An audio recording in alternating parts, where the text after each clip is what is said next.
안녕하세요. 고독한 낭독회에 와주신 여러분들 반갑습니다. 오늘날 어떠한 지혜나 가르침으로 가장 많이 인용되는 것이 공자의 말이죠. 네, 오늘 여러분들과 같이 읽어볼 작품은 50에 읽는 논어라는 작품입니다. 윤호북스에서 출판되었고 최종엽님이 지으셨습니다. 제목 자체가 50이라는 나이가 들어가서 그렇지 이 책을 읽어보면 나이에 상관없이 좋은 말들이 가득 담겨져 있는 책입니다. 다만 어떠한 좋은 이야기든 좋은 말들이든 실천하지 못한 채 담아두기만 한다면 실현되지는 못하겠죠. 책 속에는 이렇게 이야기합니다. 논어를 읽고 인생이 쉽게 바뀔 거라면 애초에 흔들리지도 않았을 겁니다. 하지만 논어가 논어로 끝나는 게 아닌 논어에서 실천 전략과 변화의 실마리를 끌어낸다면 그때의 논어는 전혀 다른 논어가 될 것이라고 말이죠. 오늘 저와 같이 책을 읽어보면서 지금 고민하고 계시는 다양한 문제들을 조금 더 깊게 생각해 볼 수 있는 시간이 되었으면 좋겠습니다. 자세한 내용은 낭독을 통해 만나보시죠.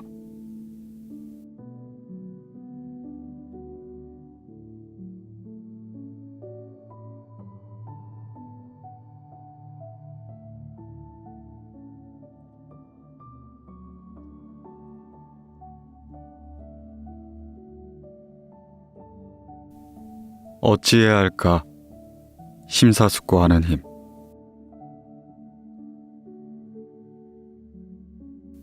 논어에 등장하는 공자의 오록은 평범한 일상의 대화가 많습니다.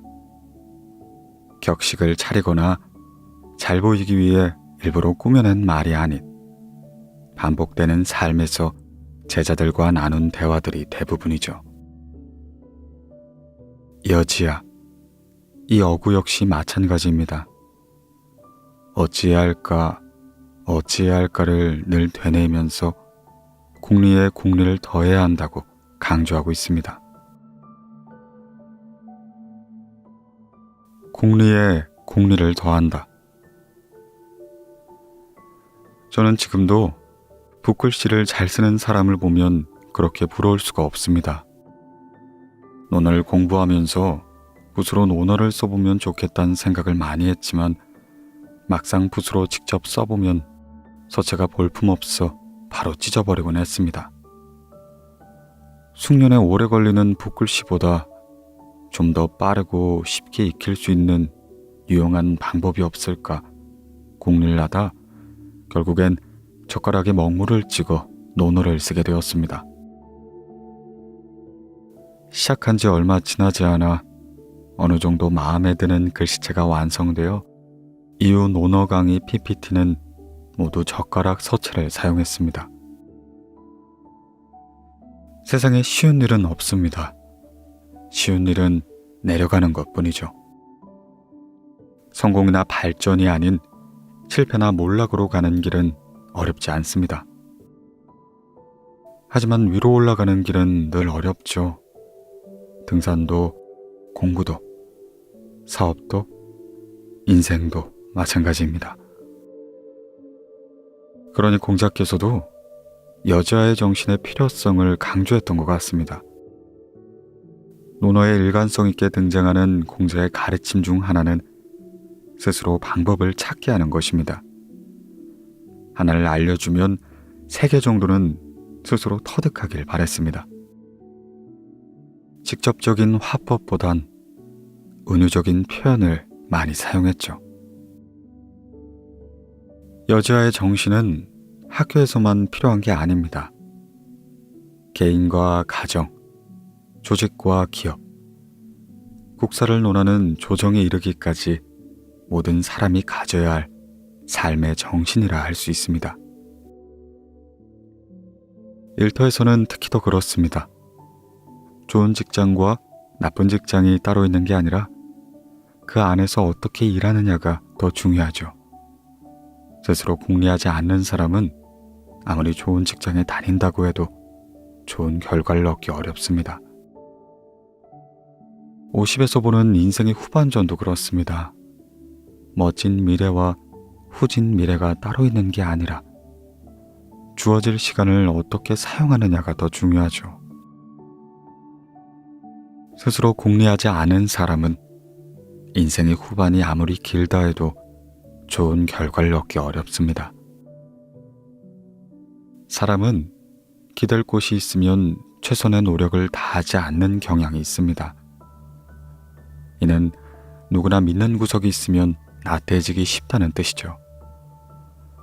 취업 준비생이나 자격증 시험, 공무원 시험을 준비하는 사람들은 말하지 않아도 치열한 경쟁의식 속에서 최선의 노력을 하고 있습니다.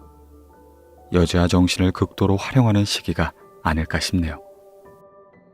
그러나 취업에 성공해 막상 직장인이 되면 상황은 거의 180도로 달라집니다. 공무원 시험에 합격하면 상황은 180도 달라지죠. 조직과 미래가 안정되면 안정될수록 여자의 정신은 쪼그러져만 갑니다. 더 이상 궁리를 하지 않아도 미래가 보장되기 때문이죠. 머리 아프게 연구와 궁리를 하지 않아도 중간은 가기 때문입니다. 세상엔 파도를 닮은 게 참 많습니다. 계절의 변화도 음량의 변화도 그렇습니다. 감정 곡선도 인생의 곡선도 그렇죠. 취업이 즐거움 뒤에는 퇴직의 아쉬움이 따르고 승진의 즐거움 뒤에는 책임과 스트레스가 따라옵니다. 인생 최고의 연봉을 받는가 싶으면 은퇴가 바로 코앞으로 다가오고 퇴직으로 시간의 자유를 얻는가 싶으면 바로 건강과 경제적인 어려움이 따라옵니다. 어느 날 아침 일어나 보니 여러 방송국에서 제발 한 번만이라도 출연해달라는 섭외가 쇄도하고 다양한 매체에서 인터뷰 요청이 줄을 잇는 꿈같은 일이 현실엔 일어나지 않습니다. 어떤 사람이 신데렐라처럼 갑자기 세상에 나타나는 것처럼 보일지라도 5년, 10년 전부터 예리하게 칼을 갈며 단계를 밟아 준비해왔을 것입니다. 결과 없는 여지와 정신은 핑계. 50이 되어 지나온 시간을 되돌아보면 정작 어찌해야 할까 하는 여지와 정신이 필요한 시기는 조직의 일원이 된 이후였다는 걸 깨닫습니다. 취업 준비 기간이 5년이나 걸렸다고 해도 조직에 일할 기간은 그보다 좋기 4배는 길 것입니다.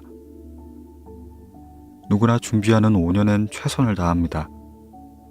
하지만 그보다 4배나 긴 20년의 조직 생활에 최선을 다하는 사람들은 많지 않죠. 물론 지각이나 조퇴, 결근 없이 10년, 20년 근속상을 받으면서 근태 관리를 했던 것으로 최선을 다했다고 하면 할 말은 없습니다. 다만 20년 조직 생활을 하고도 50의 미래가 불안하다고 느낀다면 이야기가 달라집니다. 근면한 것과 여지와의 정신은 많이 다르기 때문이죠. 정해진 규정을 빈틈없이 근면하게 지켰다고 해도 성과나 결과를 만들어내지 못했다면 여지와 정신은 없었던 것과 다름이 없습니다. 공적인 일이나 사적인 일이나 마찬가지죠. 자신의 업무에 두드러진 성과를 내지 못했다면 공적인 일에 여자의 정신을 내지 않는 것과 진배 없습니다. 자신의 업무로 퍼스널 브랜드를 만들어내지 못했다면 사적인 일에 여지와 정신을 내지 않았다는 걸 의미합니다. 조직의 업무 성과를 탁월하게 내는 사람들은 그 누구를 막론하고 궁리를 했을 것입니다. 출근, 퇴근 시간만 정확히 지킨다고 그런 성과가 만들어지는 게 아니기 때문이죠. 어떤 어려운 문제가 프로젝트에 걸려 있어도 꼭 해결하겠다는 각오와 궁리에 궁리를 반복했기에 성과를 내게 되는 것입니다. 여지와 정신이 있는 사람들은 포기하지 않습니다. 타인을 원망하지도 않습니다. 핑계도 대지 않습니다. 결국은 자신이 풀어내야 할 문제라는 걸 잘 알고 있기 때문입니다. 문제는 50부터입니다. 혹여 그간 여지아의 정신을 무시하고 살아왔다면 이제부터가 중요합니다. 그래도 조직이 있을 땐 여지아의 정신이 부족해도 함께 묻어갈 수 있기에 치명적인 결과를 피할 수도 있었지만 인생의 후반전엔 상황이 다릅니다. 이젠 내가 주인이 되는 일이 대부분이기 때문이죠. 내가 하지 않으면 단 한 발자국도 나아가지 못합니다. 내 힘이 아니면 그 누구도 도와주질 못합니다. 힘이 들어도 내가 풀지 않으면 바로 주저앉아야 합니다. 이때 가장 필요한 것이 바로 어떻게 하지? 어떻게 할까? 하는 여지아의 정신입니다.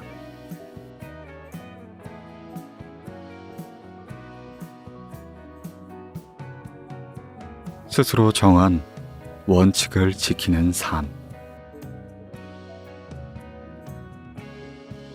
고는 고대 중국의 주나라 술잔을 말합니다. 술잔의 모양을 술 마시기 불편하게 만들 목적으로 원형이 아닌 온화의 사각으로 만들었습니다. 절주를 위해 만든 이 고라는 술잔으로도 절주를 하지 못한다면 절주를 위한 술잔이겠습니까? 혹은 고라는 이름을 쓰면서도 술잔의 각을 없애 사용한다면 절주를 위한 술잔이겠습니까? 고라는 술잔을 사용하면서도 주량을 조절하지 못한다면 고가 아니며 둥근 모양의 술잔으로 술을 마시면서 고라고 부를 수는 없다는 말입니다.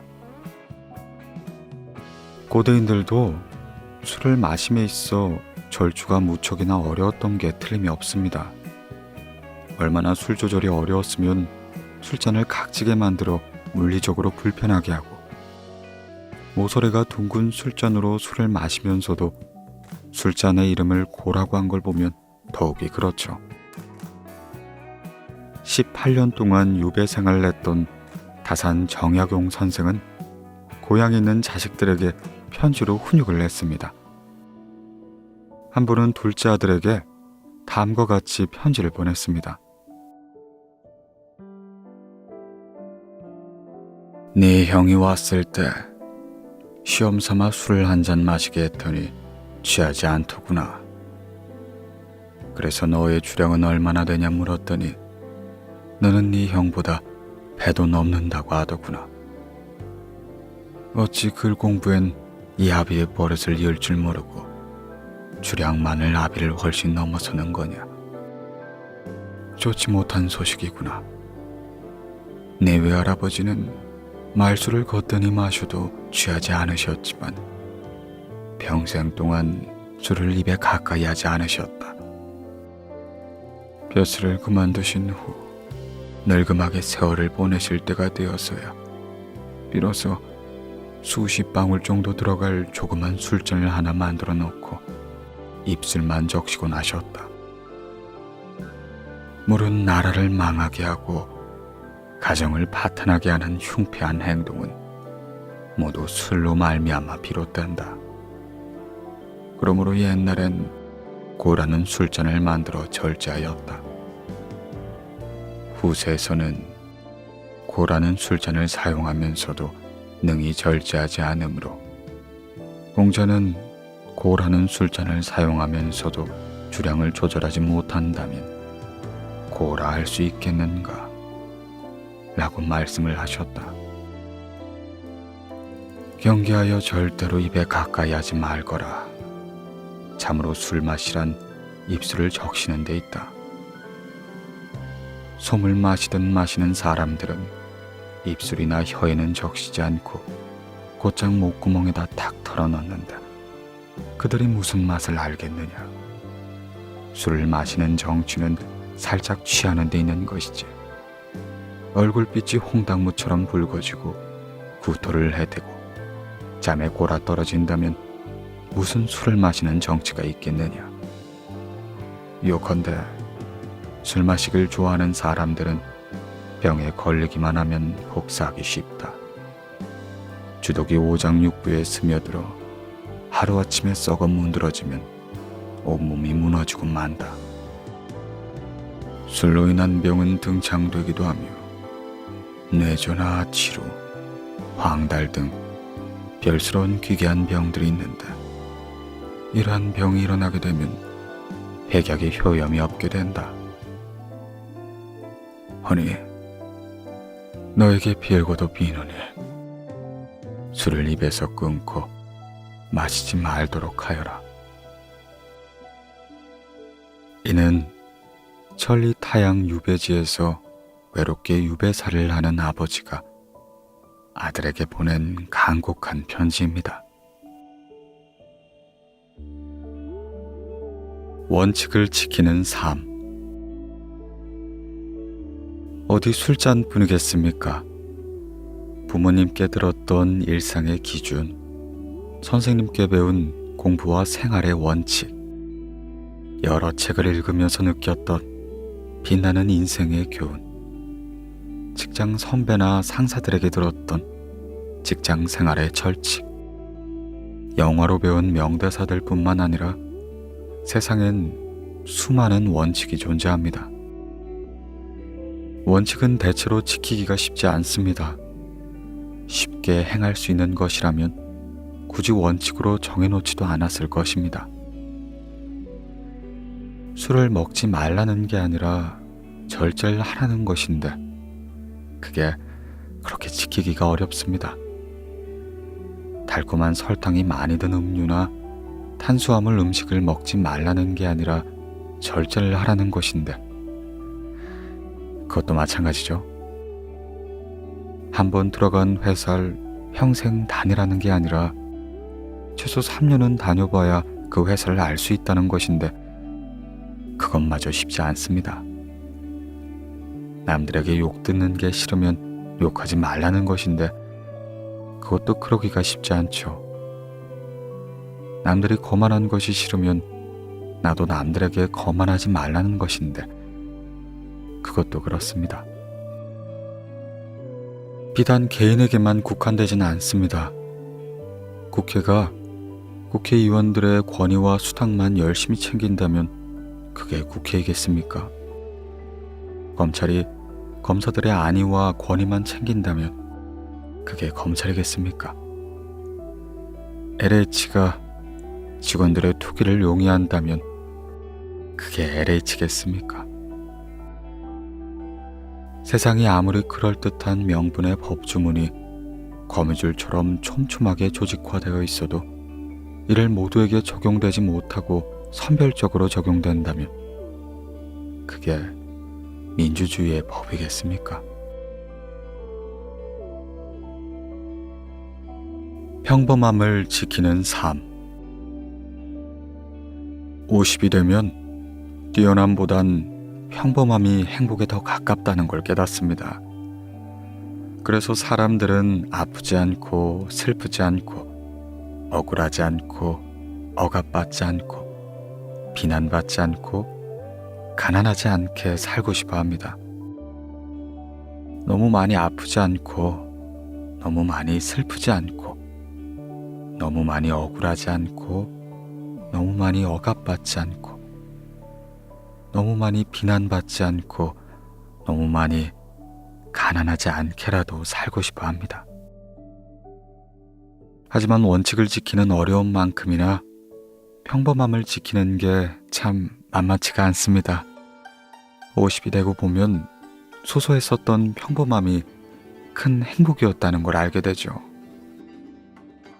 비싸고 멋진 고급 승용차가 아니더라도 멋진 놀이동산이 아니더라도 아이들과 함께 있었던 추억들 하나하나가 행복한 느낌으로 다가오죠. 원칙을 지키는 삶, 평범함을 지키는 삶이 더 편하고 더 행복한 삶일 수 있습니다. 50에 들어서면 인생을 되돌아보게 됩니다. 이로써 스스로 정한 원칙을 지키는 삶이 얼마나 어려운 일인지 절감합니다. 행복한 삶은 특별한 삶이 아닐 수도 있습니다. 최고의 부자가 가장 행복한 사람이 되는 건 아닙니다. 부자가 되어 전원 생활을 하고 싶다면 전원에 사는 사람들은 이미 행복한 사람들일 겁니다. 평범한 사람들은 특별해지고 싶은 욕망이 있지만 특별한 사람들은 도리어 평범한 사람들의 소소한 행복을 꿈꿉니다. 인생에 정해진 답은 없습니다. 그러나 원칙을 지키는 삶, 특히 스스로 정한 인생의 원칙을 묵묵히 지켜나가는 삶이 아름답고 행복할 것입니다.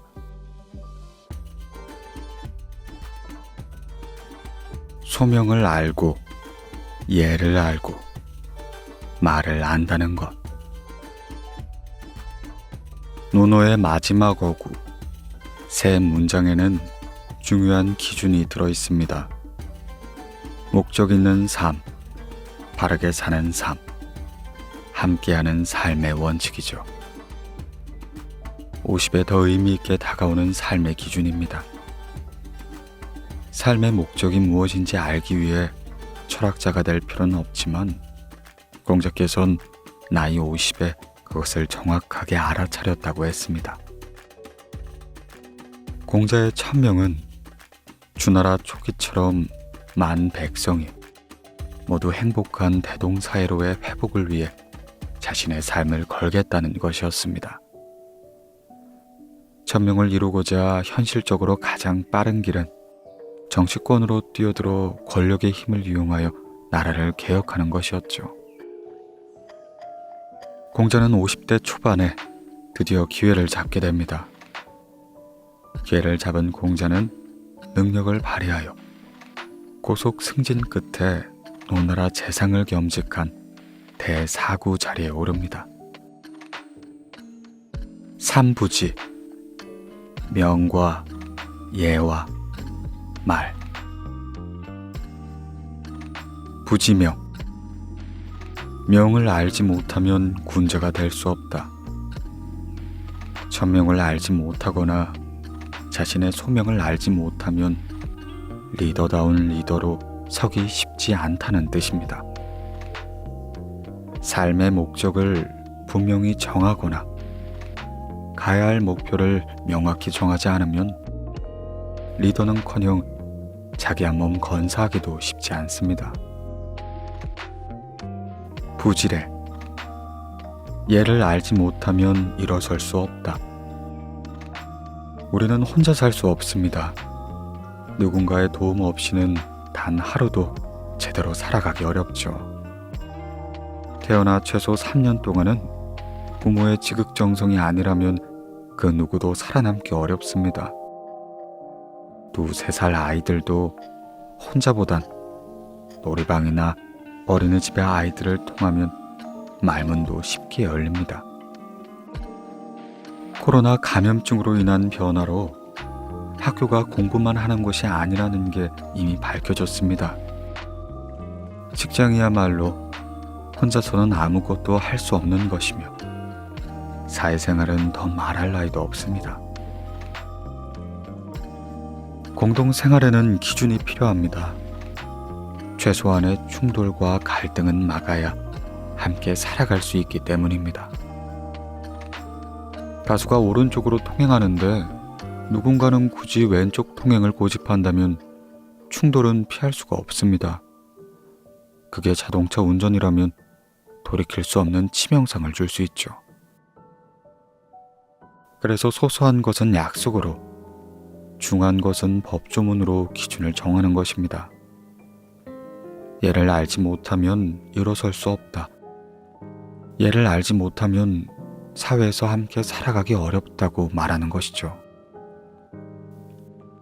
함께 지키기로 약속된 예를 지키지 못한다면 건강한 조직원으로서 제 역할을 하기 어렵고 리더가 되는 건 더욱이 어렵습니다. 자신이 중요한 것처럼 타인도 중요하다는 걸 아는 것, 타인의 입장으로 생각해 보는 것이 바로 인격이죠. 예를 지킨다는 것은 성숙한 인격을 가진 사람이라는 것을 보여주는 일종의 거울입니다. 부지연. 말을 알지 못하면 사람을 알 수 없다. 사람의 품격은 말에서 시작됩니다. 말을 잘하는 것도 중요하지만 잘 듣는 게 더 중요합니다. 말을 알지 못하면 사람을 알 수 없기 때문이죠. 상대방이 말귀를 알아듣지 못한다면 아무리 많은 말을 오랫동안 한다 해도 뜻을 정확히 감지하기 어렵습니다. 말의 뜻을 알지 못하면 상대를 알지 못하죠. 상대가 어려운 외국어를 하는 것도 아닌데 대화를 하면서도 계속 겉돌기만 한다면 이는 문제가 있을 확률이 높습니다. 세상에서 내가 가장 중요하듯 상대 또한 나만큼이나 중요합니다. 내가 나를 알지 못하는 것도 중요한 문제지만 상대를 알지 못하는 건 종종 더 큰 문제를 만들어냅니다. 상대의 말을 놓치면 말뿐만 아니라 사람 자체를 잃을 수 있습니다. 한 사람을 잊는다는 건 그와 관련된 모두를 잊는 것과 다르지 않죠. 한 사람을 얻는다는 건 그의 과거와 현재, 미래까지 얻는 것입니다. 그가 알고 있는 수많은 사람을 아는 것이죠. 그 시작은 말에 있습니다. 그 시작은 듣기에 달려 있습니다. 인생이 풍성해지는 세 가지의 기준. 부지명. 인생의 목적은 누구에게서 받는 게 아니라 내가 정하는 것입니다. 내가 정하고 내가 믿는 것이죠. 그러니 내가 정하지 않으면 나의 천명은 정해지지 않습니다. 인생의 목적이 없어도 시간과 세월은 지나갑니다. 목적이 없으면 목표의 필요성도 떨어지죠. 분명한 목표가 없으면 현실에 머무르게 됩니다. 뒤처지게 됩니다. 재미없는 인생이 될 공상이 더욱이 커지게 됩니다. 인생의 목적이 분명해도 시간과 세월은 지나갑니다. 목적이 있다면 목표의 필요성은 높아집니다. 분명한 목표가 있으면 나태로부터 멀어집니다. 현실을 극복하게 됩니다. 앞서게 됩니다. 재밌는 인생이 될 공산이 더욱 커지게 됩니다. 부지래. 그를 인정하면 그도 나를 인정합니다. 그에게 예의를 보이면 그도 나에게 예의를 보입니다. 가는 행동이 바르면 오는 행동도 바릅니다. 그를 세우면 그가 나를 세웁니다. 그게 세상의 인심입니다. 내가 제대로 서고 싶으면 가까운 사람부터 제대로 대해야 하죠. 그를 인정하지 않으면 그도 나를 인정하지 않습니다. 그에게 예의를 보이지 않으면 그도 나에게 예의를 보이지 않습니다. 가는 행동이 악하면 오는 행동도 악합니다. 그를 비난한다면 그도 나를 비난하죠. 그게 세상의 인심입니다. 내가 제대로 서고 싶으면 가까운 사람부터 제대로 대해야 합니다. 부지연. 그를 알고자 하면 그의 말을 들어야 합니다. 그의 말을 듣지 않고 그의 생각을 알 수 없습니다. 그의 말을 들으려면 내 생각을 잠시 내려놓아야 합니다. 내 생각으로 그의 말을 들으면 그의 말이 들어오지 않습니다. 들어오지 않는다면 들리지가 않겠죠. 한 사람을 알면 세상을 얻고 한 사람을 잃으면 세상을 잃은 것과 같습니다. 그게 배우자가 될 수도, 자식이 될 수도, 부모가 될 수도, 고객이 될 수도, 상사나 부하가 될 수도, 스승이 될 수도 있습니다.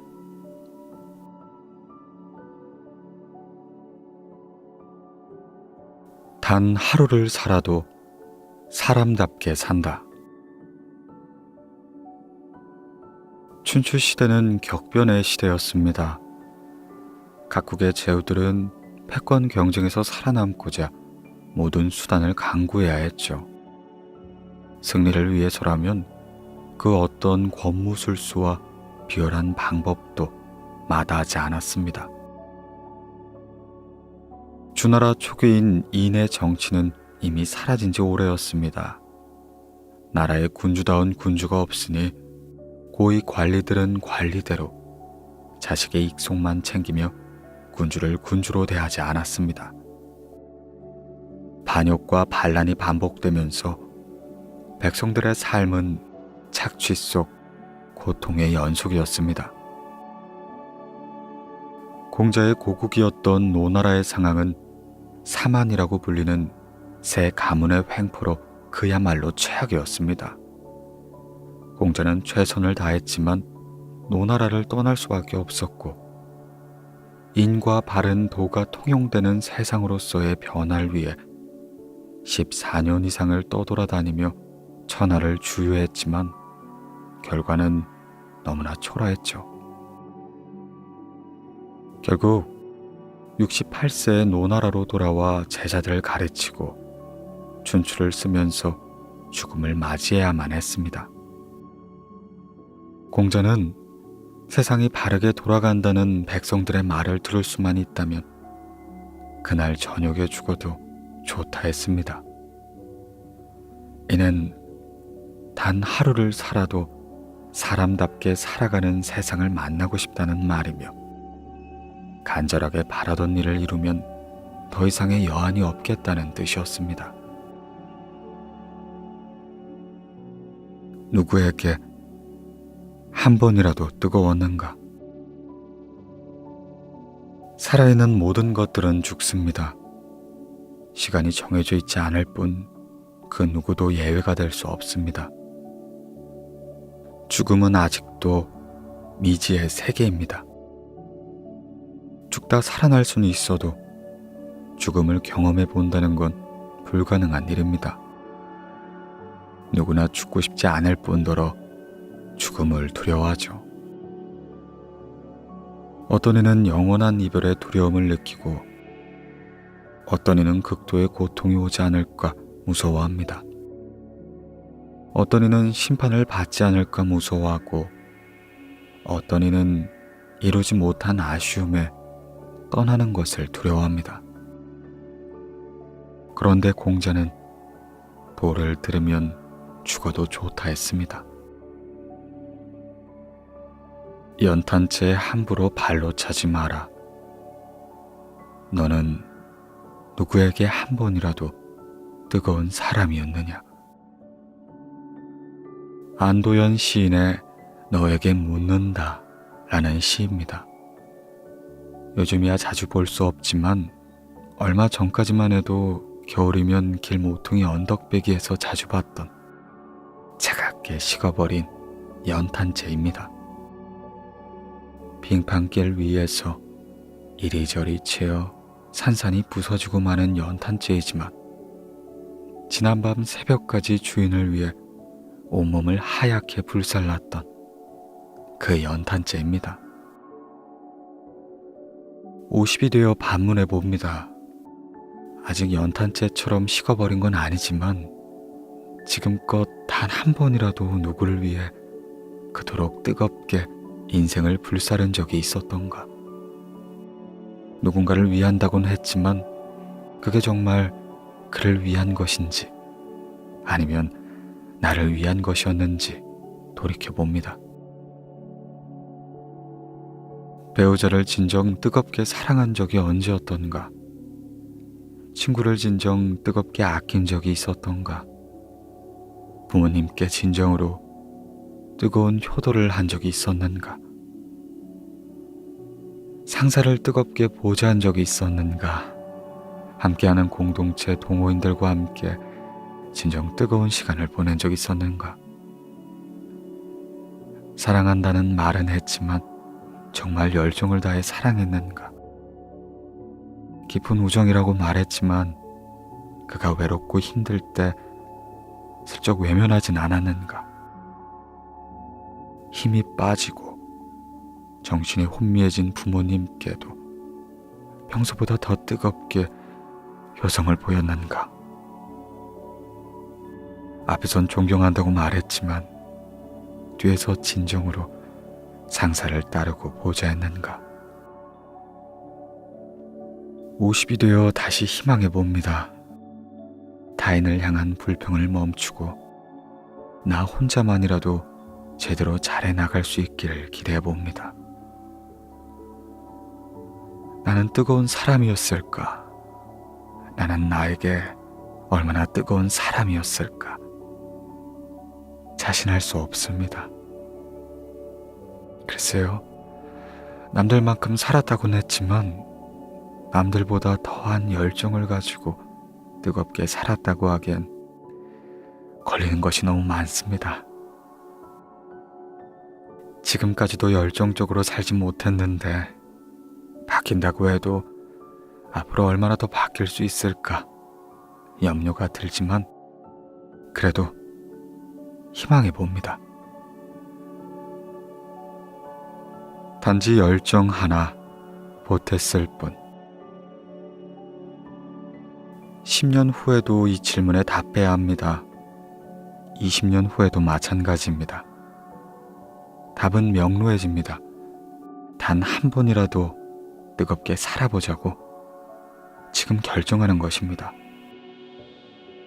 타인에게 뜨거운 기쁨을 줄 수 없다면 먼저 나 자신에게 그런 사람이 되어보는 것입니다. 50, 60이라도 내가 하고 싶은 일을 하면서 열정적으로 살아간다면 이보다 더 멋진 일은 없을 것입니다. 나를 바라보는 사람들은 나로 인해 조금 더 행복해질 겁니다. 나를 염려했던 사람들로부터 안도의 미소를 보게 될 것입니다. 단지 내가 하는 일에 열정 하나 보탰을 뿐인데 나로 인해 세상이 바뀌기 시작할 겁니다. 그 뜨거운 열정으로 내가 즐겁고 가족이 만족하며 주변인들의 격려가 더해져만 갈 것입니다. 누구 때문에 지금 내가 이 모양일까요? 배우지 못한 아버지 때문에, 가난한 할아버지 때문에, 남들과 같은 조상을 두지 못했기에, 고향이 동쪽이라 학교가 서쪽이라 가방끈이 끊어져서, 태어나길 건강 체질이 아니라서, 아니면 경쟁이 너무 치열해서, 환경이 너무 취약해서, 상사를 잘못 만나서, 함께 사는 배우자의 마음이 틀어져서, 아이들이 너무 이기적이라서 하며 생각하기 쉽습니다. 하지만 이 모든 것은 간단한 이유에서 시작됩니다. 내가 나에게 집중하지 못했기 때문입니다. 내가 나의 일을 열정으로 느끼지 못했기 때문입니다. 내가 나에게 뜨겁지 못했기 때문입니다. 내가 나를 뜨겁게 달구면 내 주변에서 차갑게 떨고 있던 모든 것들이 서서히 녹기 시작합니다. 아침에 도를 들으면 저녁에 죽어도 좋다는 말은 오늘 뜨겁게 살고 있다면 내일 죽어도 여한이 없다는 말입니다. 오늘 미지근하게 사는 삶은 백날을 살아도 개운하지 않습니다. 이는 50과 60이 기다려지는 이유 중에 하나입니다. 내가 나의 주인이 되는 나이가 바로 50, 지천명이기 때문입니다. 내가 나의 의지로 뜨겁게 살아갈 수 있는 나이가 60, 이순이기 때문입니다.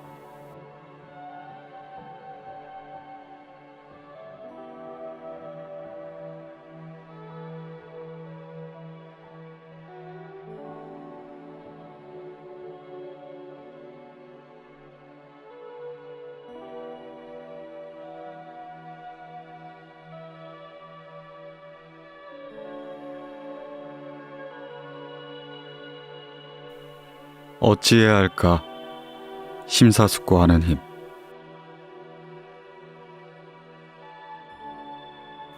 논어에 등장하는 공자의 오록은 평범한 일상의 대화가 많습니다. 격식을 차리거나 잘 보이기 위해 일부러 꾸며낸 말이 아닌 반복되는 삶에서 제자들과 나눈 대화들이 대부분이죠. 여지야, 이 어구 역시 마찬가지입니다. 어찌해야 할까, 어찌해야 할까를 늘 되뇌이면서 공리에 공리를 더해야 한다고 강조하고 있습니다. 공리에 공리를 더한다. 저는 지금도 붓글씨를 잘 쓰는 사람을 보면 그렇게 부러울 수가 없습니다.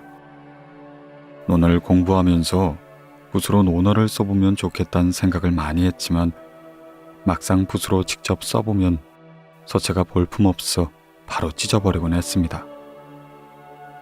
숙련에 오래 걸리는 붓글씨보다 좀 더 빠르고 쉽게 익힐 수 있는 유용한 방법이 없을까 공리를 하다 결국엔 젓가락에 먹물을 찍어 논어를 쓰게 되었습니다. 시작한 지 얼마 지나지 않아 어느 정도 마음에 드는 글씨체가 완성되어 이후 논어 강의 PPT는 모두 젓가락 서체를 사용했습니다. 세상에 쉬운 일은 없습니다. 쉬운 일은 내려가는 것뿐이죠. 성공이나 발전이 아닌 실패나 몰락으로 가는 길은 어렵지 않습니다. 하지만 위로 올라가는 길은 늘 어렵죠. 등산도, 공부도, 사업도, 인생도 마찬가지입니다. 그러니 공자께서도 여자의 정신의 필요성을 강조했던 것 같습니다. 논어에 일관성 있게 등장하는 공자의 가르침 중 하나는 스스로 방법을 찾게 하는 것입니다. 하나를 알려주면 3개 정도는 스스로 터득하길 바랬습니다. 직접적인 화법보단 은유적인 표현을 많이 사용했죠. 여자의 정신은 학교에서만 필요한 게 아닙니다. 개인과 가정, 조직과 기업, 국사를 논하는 조정에 이르기까지 모든 사람이 가져야 할 삶의 정신이라 할 수 있습니다. 일터에서는 특히 더 그렇습니다. 좋은 직장과 나쁜 직장이 따로 있는 게 아니라 그 안에서 어떻게 일하느냐가 더 중요하죠. 스스로 공리하지 않는 사람은 아무리 좋은 직장에 다닌다고 해도 좋은 결과를 얻기 어렵습니다. 50에서 보는 인생의 후반전도 그렇습니다. 멋진 미래와 후진 미래가 따로 있는 게 아니라 주어질 시간을 어떻게 사용하느냐가 더 중요하죠. 스스로 공리하지 않은 사람은 인생의 후반이 아무리 길다 해도 좋은 결과를 얻기 어렵습니다. 사람은 기댈 곳이 있으면 최선의 노력을 다하지 않는 경향이 있습니다. 이는 누구나 믿는 구석이 있으면 나태해지기 쉽다는 뜻이죠. 취업 준비생이나 자격증 시험, 공무원 시험을 준비하는 사람들은 말하지 않아도 치열한 경쟁의식 속에서 최선의 노력을 하고 있습니다. 여자 정신을 극도로 활용하는 시기가 아닐까 싶네요. 그러나 취업에 성공해 막상 직장인이 되면 상황은 거의 180도로 달라집니다. 공무원 시험에 합격하면 상황은 180도 달라지죠. 조직과 미래가 안정되면 안정될수록 여자의 정신은 쪼그러져만 갑니다. 더 이상 궁리를 하지 않아도 미래가 보장되기 때문이죠. 머리 아프게 연구와 궁리를 하지 않아도 중간은 가기 때문입니다. 세상엔 파도를 닮은 게 참 많습니다. 계절의 변화도 음량의 변화도 그렇습니다. 감정 곡선도 인생의 곡선도 그렇죠. 취업이 즐거움 뒤에는 퇴직의 아쉬움이 따르고 승진의 즐거움 뒤에는 책임과 스트레스가 따라옵니다. 인생 최고의 연봉을 받는가 싶으면 은퇴가 바로 코앞으로 다가오고 퇴직으로 시간의 자유를 얻는가 싶으면 바로 건강과 경제적인 어려움이 따라옵니다. 어느 날 아침 일어나 보니 여러 방송국에서 제발 한 번만이라도 출연해달라는 섭외가 쇄도하고 다양한 매체에서 인터뷰 요청이 줄을 잇는 꿈같은 일이 현실엔 일어나지 않습니다. 어떤 사람이 신데렐라처럼 갑자기 세상에 나타나는 것처럼 보일지라도 5년, 10년 전부터 예리하게 칼을 갈며 단계를 밟아 준비해왔을 것입니다. 결과 없는 여지아 정신은 핑계. 50이 되어 지나온 시간을 되돌아보면 정작 어찌해야 할까 하는 여지아 정신이 필요한 시기는 조직의 일원이 된 이후였다는 걸 깨닫습니다. 취업 준비 기간이 5년이나 걸렸다고 해도 조직에 일할 기간은 그보다 좋기 4배는 길 것입니다. 누구나 준비하는 5년엔 최선을 다합니다. 하지만 그보다 4배나 긴 20년의 조직 생활에 최선을 다하는 사람들은 많지 않죠. 물론 지각이나 조퇴, 결근 없이 10년, 20년 근속상을 받으면서 근태 관리를 했던 것으로 최선을 다했다고 하면 할 말은 없습니다. 다만 20년 조직 생활을 하고도 50의 미래가 불안하다고 느낀다면 이야기가 달라집니다. 근면한 것과 여지아의 정신은 많이 다르기 때문이죠.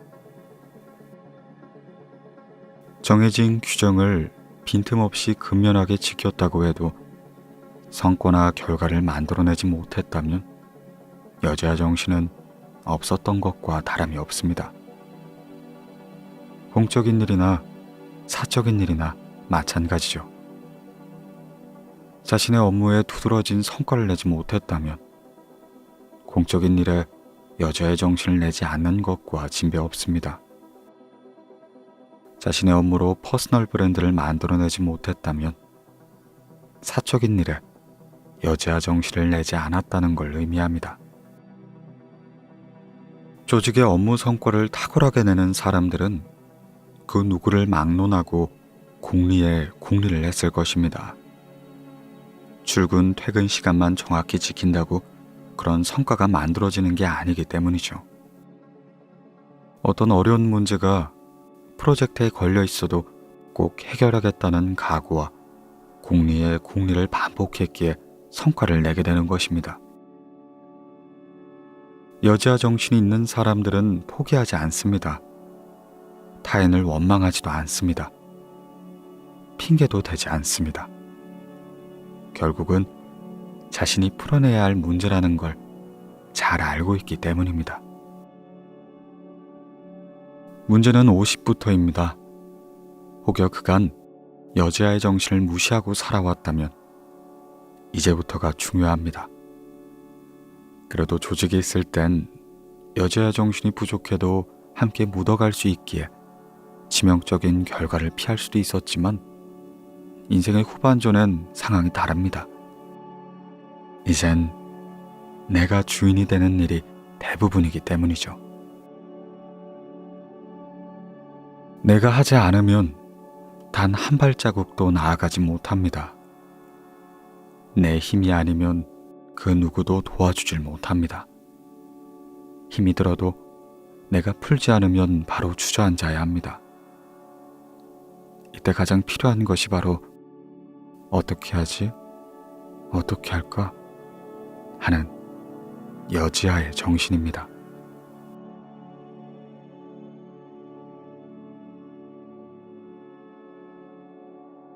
스스로 정한 원칙을 지키는 삶.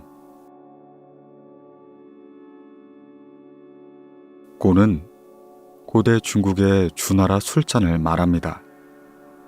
술잔의 모양을 술 마시기 불편하게 만들 목적으로 원형이 아닌 모나게 사각으로 만들었습니다. 절주를 위해 만든 이 고라는 술잔으로도 절주를 하지 못한다면 절주를 위한 술잔이겠습니까? 혹은 고라는 이름을 쓰면서도 술잔의 각을 없애 사용한다면 절주를 위한 술잔이겠습니까? 고라는 술잔을 사용하면서도 주량을 조절하지 못한다면 고가 아니며 둥근 모양의 술잔으로 술을 마시면서 고라고 부를 수는 없다는 말입니다.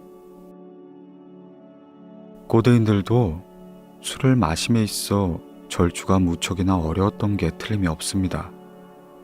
얼마나 술 조절이 어려웠으면 술잔을 각지게 만들어 물리적으로 불편하게 하고 모서리가 둥근 술잔으로 술을 마시면서도 술잔의 이름을 고라고 한 걸 보면 더욱이 그렇죠.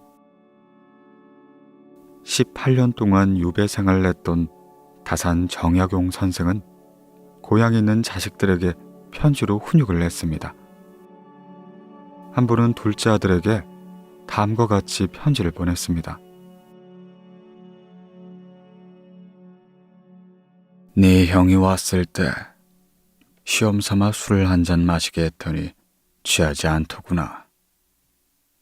그래서 너의 주량은 얼마나 되냐 물었더니 너는 네 형보다 배도 넘는다고 하더구나. 어찌 글 공부엔 이 아비의 버릇을 이을 줄 모르고 주량만을 아비를 훨씬 넘어서는 거냐.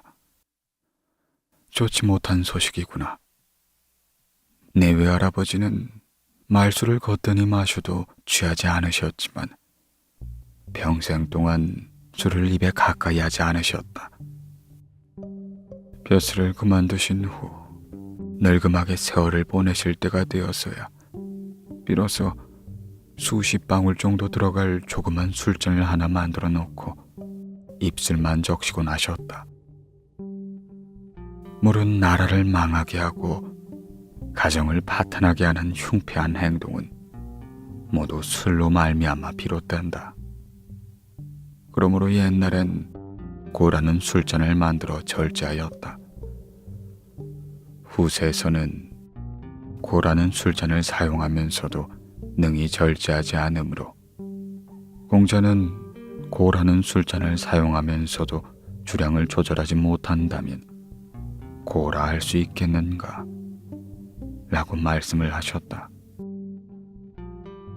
경계하여 절대로 입에 가까이 하지 말거라. 참으로 술 마시란 입술을 적시는 데 있다. 솜을 마시든 마시는 사람들은 입술이나 혀에는 적시지 않고 곧장 목구멍에다 탁 털어넣는다. 그들이 무슨 맛을 알겠느냐. 술을 마시는 정취는 살짝 취하는 데 있는 것이지. 얼굴빛이 홍당무처럼 붉어지고 구토를 해대고 잠에 골아 떨어진다면 무슨 술을 마시는 정취가 있겠느냐. 요컨대 술 마시길 좋아하는 사람들은 병에 걸리기만 하면 복사하기 쉽다. 주독이 오장육부에 스며들어 하루아침에 썩어 문드러지면 온몸이 무너지고 만다. 술로 인한 병은 등창되기도 하며 뇌조나 치루, 황달 등 별스러운 기괴한 병들이 있는데 이러한 병이 일어나게 되면 백약의 효염이 없게 된다. 허니 너에게 빌고도 비노니 술을 입에서 끊고 마시지 말도록 하여라. 이는 천리 타양 유배지에서 외롭게 유배살이를 하는 아버지가 아들에게 보낸 간곡한 편지입니다. 원칙을 지키는 삶. 어디 술잔뿐이겠습니까? 부모님께 들었던 일상의 기준, 선생님께 배운 공부와 생활의 원칙, 여러 책을 읽으면서 느꼈던 빛나는 인생의 교훈, 직장 선배나 상사들에게 들었던 직장 생활의 철칙, 영화로 배운 명대사들 뿐만 아니라 세상엔 수많은 원칙이 존재합니다. 원칙은 대체로 지키기가 쉽지 않습니다. 쉽게 행할 수 있는 것이라면 굳이 원칙으로 정해놓지도 않았을 것입니다. 술을 먹지 말라는 게 아니라 절제를 하라는 것인데 그게 그렇게 지키기가 어렵습니다. 달콤한 설탕이 많이 든 음료나 탄수화물 음식을 먹지 말라는 게 아니라 절제를 하라는 것인데 그것도 마찬가지죠. 한번 들어간 회사를 평생 다니라는 게 아니라 최소 3년은 다녀봐야 그 회사를 알 수 있다는 것인데 그것마저 쉽지 않습니다. 남들에게 욕 듣는 게 싫으면 욕하지 말라는 것인데 그것도 그러기가 쉽지 않죠. 남들이 거만한 것이 싫으면 나도 남들에게 거만하지 말라는 것인데 그것도 그렇습니다. 비단 개인에게만 국한되지는 않습니다. 국회가 국회의원들의 권위와 수당만 열심히 챙긴다면 그게 국회이겠습니까? 검찰이 검사들의 안위와 권위만 챙긴다면 그게 검찰이겠습니까? LH가 직원들의 투기를 용이한다면 그게 LH겠습니까? 세상이 아무리 그럴듯한 명분의 법주문이 거미줄처럼 촘촘하게 조직화되어 있어도 이를 모두에게 적용되지 못하고 선별적으로 적용된다면 그게 민주주의의 법이겠습니까? 평범함을 지키는 삶. 50이 되면 뛰어남보단 평범함이 행복에 더 가깝다는 걸 깨닫습니다. 그래서 사람들은 아프지 않고 슬프지 않고 억울하지 않고 억압받지 않고 비난받지 않고 가난하지 않게 살고 싶어 합니다. 너무 많이 아프지 않고 너무 많이 슬프지 않고 너무 많이 억울하지 않고 너무 많이 억압받지 않고 너무 많이 비난받지 않고 너무 많이 가난하지 않게라도 살고 싶어 합니다. 하지만 원칙을 지키는 어려움만큼이나 평범함을 지키는 게 참 만만치가 않습니다. 50이 되고 보면 소소했었던 평범함이 큰 행복이었다는 걸 알게 되죠. 비싸고 멋진 고급 승용차가 아니더라도 멋진 놀이동산이 아니더라도 아이들과 함께 있었던 추억들 하나하나가 행복한 느낌으로 다가오죠. 원칙을 지키는 삶, 평범함을 지키는 삶이 더 편하고 더 행복한 삶일 수 있습니다. 50에 들어서면 인생을 되돌아보게 됩니다. 이로써 스스로 정한 원칙을 지키는 삶이 얼마나 어려운 일인지 절감합니다. 행복한 삶은 특별한 삶이 아닐 수도 있습니다. 최고의 부자가 가장 행복한 사람이 되는 건 아닙니다. 부자가 되어 전원 생활을 하고 싶다면 전원에 사는 사람들은 이미 행복한 사람들일 겁니다. 평범한 사람들은 특별해지고 싶은 욕망이 있지만 특별한 사람들은 도리어 평범한 사람들의 소소한 행복을 꿈꿉니다. 인생에 정해진 답은 없습니다. 그러나 원칙을 지키는 삶, 특히 스스로 정한 인생의 원칙을 묵묵히 지켜나가는 삶이 아름답고 행복할 것입니다.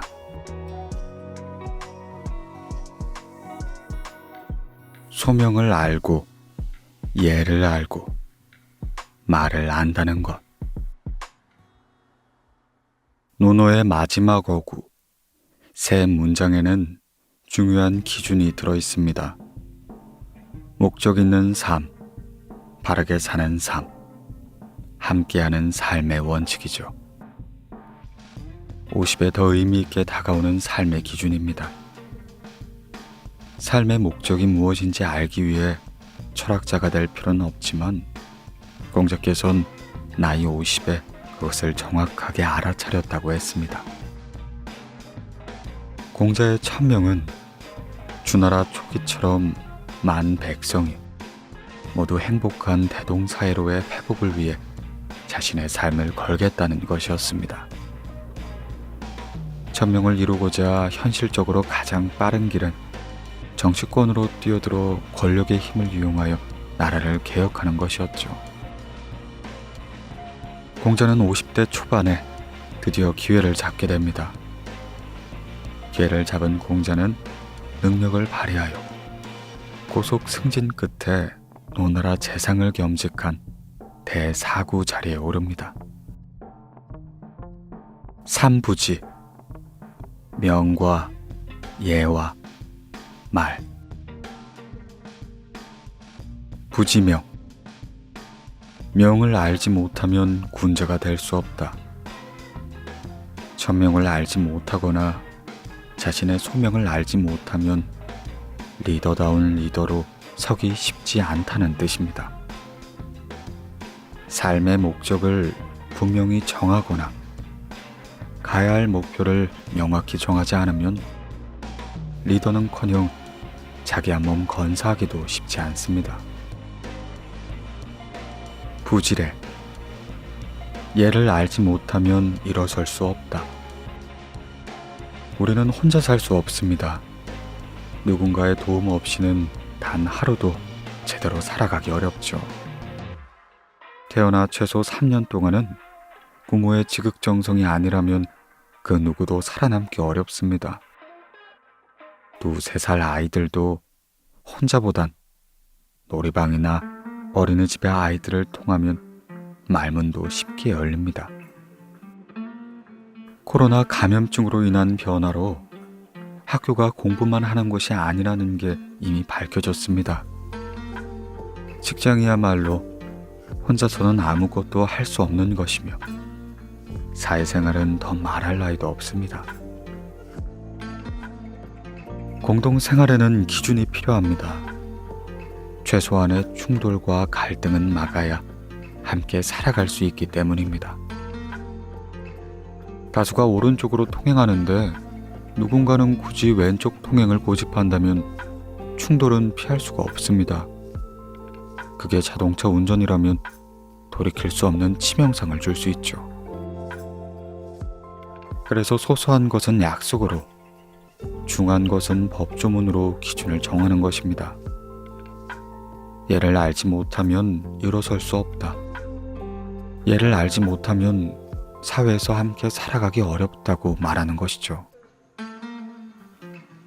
함께 지키기로 약속된 예를 지키지 못한다면 건강한 조직원으로서 제 역할을 하기 어렵고 리더가 되는 건 더욱이 어렵습니다. 자신이 중요한 것처럼 타인도 중요하다는 걸 아는 것, 타인의 입장으로 생각해 보는 것이 바로 인격이죠. 예를 지킨다는 것은 성숙한 인격을 가진 사람이라는 것을 보여주는 일종의 거울입니다. 부지연. 말을 알지 못하면 사람을 알 수 없다. 사람의 품격은 말에서 시작됩니다. 말을 잘하는 것도 중요하지만 잘 듣는 게 더 중요합니다. 말을 알지 못하면 사람을 알 수 없기 때문이죠. 상대방이 말귀를 알아듣지 못한다면 아무리 많은 말을 오랫동안 한다 해도 뜻을 정확히 감지하기 어렵습니다. 말의 뜻을 알지 못하면 상대를 알지 못하죠. 상대가 어려운 외국어를 하는 것도 아닌데 대화를 하면서도 계속 겉돌기만 한다면 이는 문제가 있을 확률이 높습니다. 세상에서 내가 가장 중요하듯 상대 또한 나만큼이나 중요합니다. 내가 나를 알지 못하는 것도 중요한 문제지만 상대를 알지 못하는 건 종종 더 큰 문제를 만들어냅니다. 상대의 말을 놓치면 말뿐만 아니라 사람 자체를 잃을 수 있습니다. 한 사람을 잊는다는 건 그와 관련된 모두를 잊는 것과 다르지 않죠. 한 사람을 얻는다는 건 그의 과거와 현재, 미래까지 얻는 것입니다. 그가 알고 있는 수많은 사람을 아는 것이죠. 그 시작은 말에 있습니다. 그 시작은 듣기에 달려 있습니다. 인생이 풍성해지는 세 가지의 기준. 부지명. 인생의 목적은 누구에게서 받는 게 아니라 내가 정하는 것입니다. 내가 정하고 내가 믿는 것이죠. 그러니 내가 정하지 않으면 나의 천명은 정해지지 않습니다. 인생의 목적이 없어도 시간과 세월은 지나갑니다. 목적이 없으면 목표의 필요성도 떨어지죠. 분명한 목표가 없으면 현실에 머무르게 됩니다. 뒤처지게 됩니다. 재미없는 인생이 될 공상이 더욱이 커지게 됩니다. 인생의 목적이 분명해도 시간과 세월은 지나갑니다. 목적이 있다면 목표의 필요성은 높아집니다. 분명한 목표가 있으면 나태로부터 멀어집니다. 현실을 극복하게 됩니다. 앞서게 됩니다. 재밌는 인생이 될 공산이 더욱 커지게 됩니다. 부지래. 그를 인정하면 그도 나를 인정합니다. 그에게 예의를 보이면 그도 나에게 예의를 보입니다. 가는 행동이 바르면 오는 행동도 바릅니다. 그를 세우면 그가 나를 세웁니다. 그게 세상의 인심입니다. 내가 제대로 서고 싶으면 가까운 사람부터 제대로 대해야 하죠. 그를 인정하지 않으면 그도 나를 인정하지 않습니다. 그에게 예의를 보이지 않으면 그도 나에게 예의를 보이지 않습니다. 가는 행동이 악하면 오는 행동도 악합니다. 그를 비난한다면 그도 나를 비난하죠. 그게 세상의 인심입니다. 내가 제대로 서고 싶으면 가까운 사람부터 제대로 대해야 합니다. 부지연. 그를 알고자 하면 그의 말을 들어야 합니다. 그의 말을 듣지 않고 그의 생각을 알 수 없습니다. 그의 말을 들으려면 내 생각을 잠시 내려놓아야 합니다. 내 생각으로 그의 말을 들으면 그의 말이 들어오지 않습니다. 들어오지 않는다면 들리지가 않겠죠. 한 사람을 알면 세상을 얻고 한 사람을 잃으면 세상을 잃은 것과 같습니다. 그게 배우자가 될 수도, 자식이 될 수도, 부모가 될 수도, 고객이 될 수도, 상사나 부하가 될 수도, 스승이 될 수도 있습니다.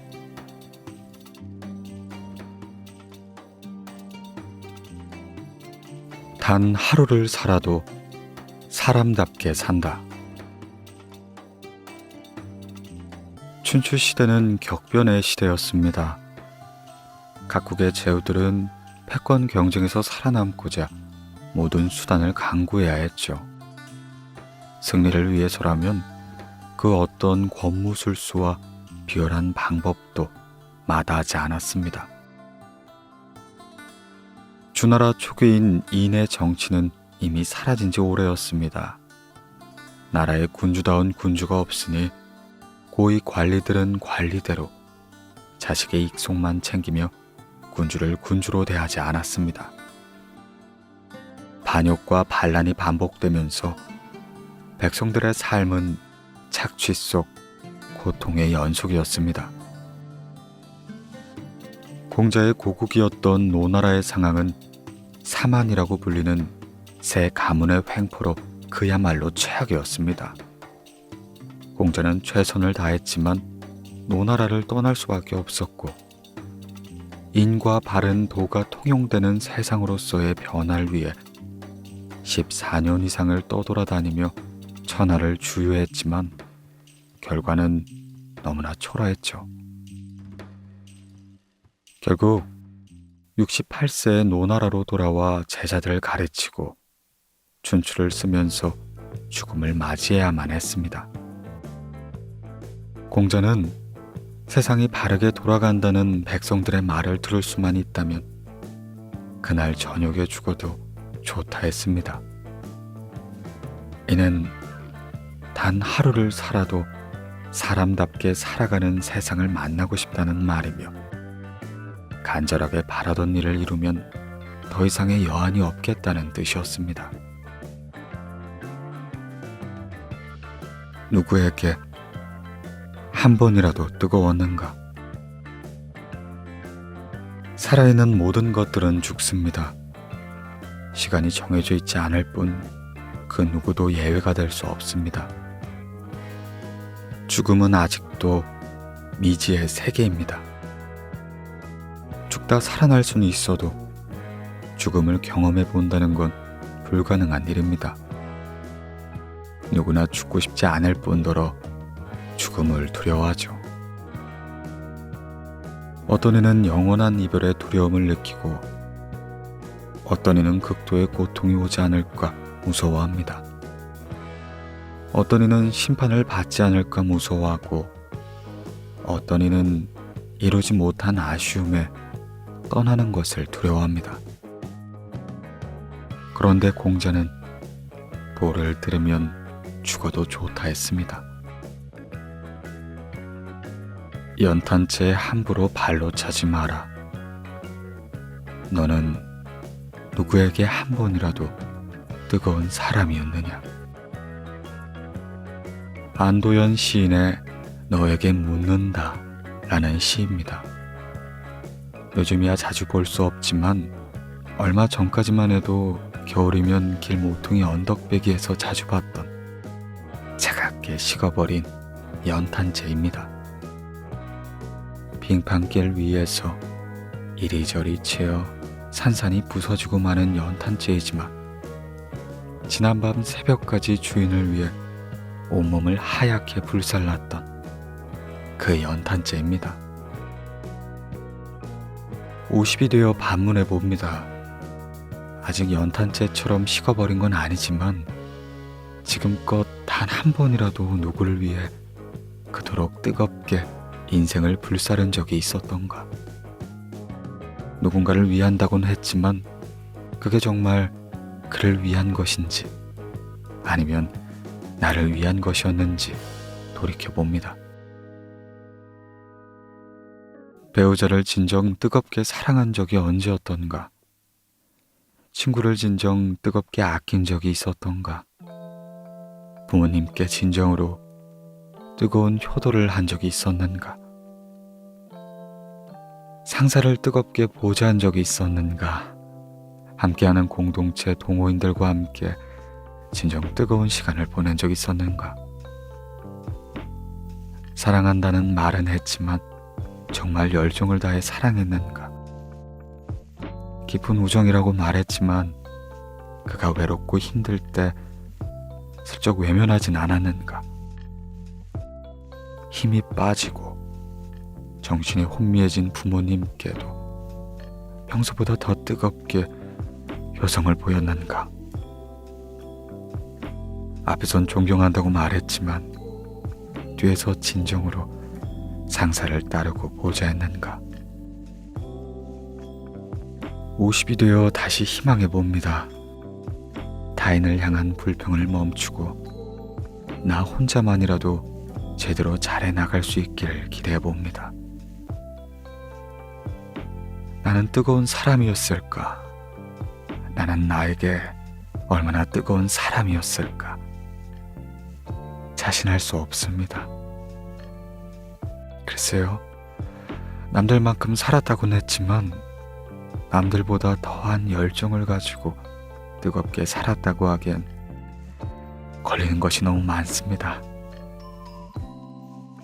지금까지도 열정적으로 살지 못했는데 바뀐다고 해도 앞으로 얼마나 더 바뀔 수 있을까 염려가 들지만 그래도 희망해 봅니다.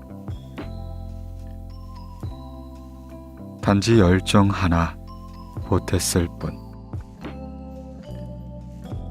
10년 후에도 이 질문에 답해야 합니다. 20년 후에도 마찬가지입니다. 답은 명료해집니다. 단 한 번이라도 뜨겁게 살아보자고 지금 결정하는 것입니다. 타인에게 뜨거운 기쁨을 줄 수 없다면 먼저 나 자신에게 그런 사람이 되어보는 것입니다. 50, 60이라도 내가 하고 싶은 일을 하면서 열정적으로 살아간다면 이보다 더 멋진 일은 없을 것입니다. 나를 바라보는 사람들은 나로 인해 조금 더 행복해질 겁니다. 나를 염려했던 사람들로부터 안도의 미소를 보게 될 것입니다. 단지 내가 하는 일에 열정 하나 보탰을 뿐인데 나로 인해 세상이 바뀌기 시작할 겁니다. 그 뜨거운 열정으로 내가 즐겁고 가족이 만족하며 주변인들의 격려가 더해져만 갈 것입니다. 누구 때문에 지금 내가 이 모양일까요? 배우지 못한 아버지 때문에, 가난한 할아버지 때문에, 남들과 같은 조상을 두지 못했기에, 고향이 동쪽이라 학교가 서쪽이라 가방끈이 끊어져서, 태어나길 건강 체질이 아니라서, 아니면 경쟁이 너무 치열해서, 환경이 너무 취약해서, 상사를 잘못 만나서, 함께 사는 배우자의 마음이 틀어져서, 아이들이 너무 이기적이라서 하며 생각하기 쉽습니다. 하지만 이 모든 것은 간단한 이유에서 시작됩니다. 내가 나에게 집중하지 못했기 때문입니다. 내가 나의 일을 열정으로 느끼지 못했기 때문입니다. 내가 나에게 뜨겁지 못했기 때문입니다. 내가 나를 뜨겁게 달구면 내 주변에서 차갑게 떨고 있던 모든 것들이 서서히 녹기 시작합니다. 아침에 도를 들으면 저녁에 죽어도 좋다는 말은 오늘 뜨겁게 살고 있다면 내일 죽어도 여한이 없다는 말입니다. 오늘 미지근하게 사는 삶은 백날을 살아도 개운하지 않습니다. 이는 50과 60이 기다려지는 이유 중에 하나입니다. 내가 나의 주인이 되는 나이가 바로 50, 지천명이기 때문입니다. 내가 나의 의지로 뜨겁게 살아갈 수 있는 나이가 60, 이순이기 때문입니다.